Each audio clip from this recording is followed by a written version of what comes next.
શું તમારું blood pressure વધારે આવે છે પણ તમને કોઈ લક્ષણ નથી? આ જ છે silent killer.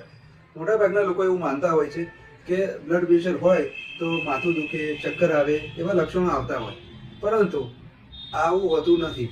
High blood pressure ઘણા વર્ષો સુધી શાંતિથી ધીરે ધીરે શરીરને નુકસાન કરતું હોય છે અને પછી એક વખત અચાનક જ હૃદયરોગનો હુમલો કે પછી પેરાલિસિસ થઈ જતું હોય છે.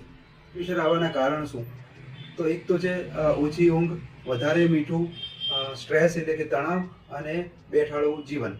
આ બધાના કારણે બ્લડ પ્રેશર આવવાનું રિસ્ક ઘણું એવું વધી જતું. હવે હાઈ બ્લડ પ્રેશર એટલે કેટલું?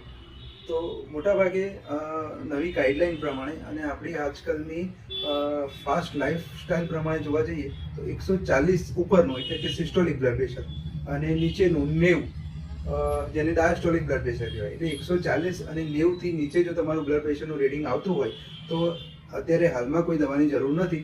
તમે માત્ર લાઈફસ્ટાઈલમાં થોડો ફેરફાર કરવાથી એને કંટ્રોલ કરી શકાતું હોય છે. જો 140 અને 90થી વધારે બ્લડ પ્રેશર આવતું હોય તો તમારે દવાની જરૂર છે. બીપીની ગોળી લઈને માત્ર બીપીનો નંબર ઓછો કરવો એટલો જ પૂરતું નથી, પરંતુ બીપી આવવાનું મૂળ કારણ, રૂટ કોઝ અને સાથે સાથે લાઈફસ્ટાઈલમાં પણ ફેરફાર કરવો જ પડશે.